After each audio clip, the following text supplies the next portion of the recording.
Sir, ಇವತ್ತು ಚಿಕ್ಕಜಾಲ ಕೃಷಿ ಪ್ರಾಥಮಿಕ ಕೃಷಿ ಪತ್ತಿನ ಸಹಕಾರ ಸಂಘದ ನೂತನ ಅಧ್ಯಕ್ಷರಾಗಿ ಶಿವಕುಮಾರ್ ಸರ್ ಆಯ್ಕೆಯಾಗಿದ್ದಾರೆ.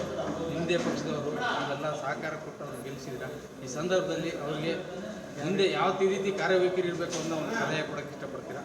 ಇಂದು ಚಿಕ್ಕಜಾಲ ಕೃಷಿ ಪತ್ತಿನ ಸಹಕಾರ ಸಂಘದ ಅಧ್ಯಕ್ಷರು ಮತ್ತು ಉಪಾಧ್ಯಕ್ಷರ ಚುನಾವಣೆ ಇದ್ದು, ನಮ್ಮ ಕಾಂಗ್ರೆಸ್ ಬೆಂಬಲಿತ 12 ಜನ ಅಭ್ಯರ್ಥಿಗಳು ಕೂಡ ಇದ್ದು, ಅವಿರೋಧವಾಗಿ ಇವತ್ತು ಅಧ್ಯಕ್ಷ ಸ್ಥಾನಕ್ಕೆ ಶಿವಕುಮಾರ್ ಜಿ ಅವರನ್ನು ಮತ್ತು ಉಪಾಧ್ಯಕ್ಷರ ಸ್ಥಾನಕ್ಕೆ ಮುನರತ್ನ ಇವ್ರನ್ನ ಎಲ್ಲ ಮುಖಂಡರುಗಳು ಮತ್ತು ನಮ್ಮ ನೆಚ್ಚಿನ ನಾಯಕರಾದಂಥ ಕೃಷ್ಣ ಬೈರೇಗೌಡರ ಮಾರ್ಗದರ್ಶನದಲ್ಲಿ ಇವತ್ತು ಅವಿರೋಧವಾಗಿ ಆಯ್ಕೆಯಾಗಿದ್ದಾರೆ. ಮುಂದೆ ಯಾವುದೇ ವಿರೋಧ ಪಕ್ಷ ಇಲ್ಲದೆ ಇವರು ಆಡಳಿತ ಪಕ್ಷದಲ್ಲಿ ಎಲ್ಲ ಅಭ್ಯರ್ಥಿಗಳು 12ಕ್ಕೆ 12 ಕೂಡ ಕಾಂಗ್ರೆಸ್ ಬೆಂಬಲಿತ ಅಭ್ಯರ್ಥಿ ನಿರ್ದೇಶಕರಾಗಿರೋದ್ರಿಂದ ಯಾವುದೇ ವಿರೋಧ ಇಲ್ಲದೆ ಇವರು ನಡೆಸ್ಕೊಂಡು ಹೋಗ್ಬೇಕಾಗಿರ್ತೈತೆ.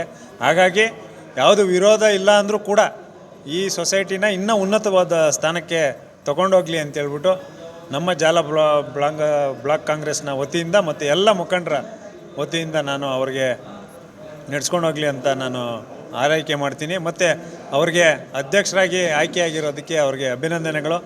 ಮತ್ತು ಒಂದು ಒಳ್ಳೆ ಕೆಲಸ ಮಾಡಲಿ ಅಂತ ನಾವೆಲ್ಲ ಮುಖಂಡರುಗಳು ಅವ್ರಿಗೆ ಹಾರೈಸ್ತೀರಿ.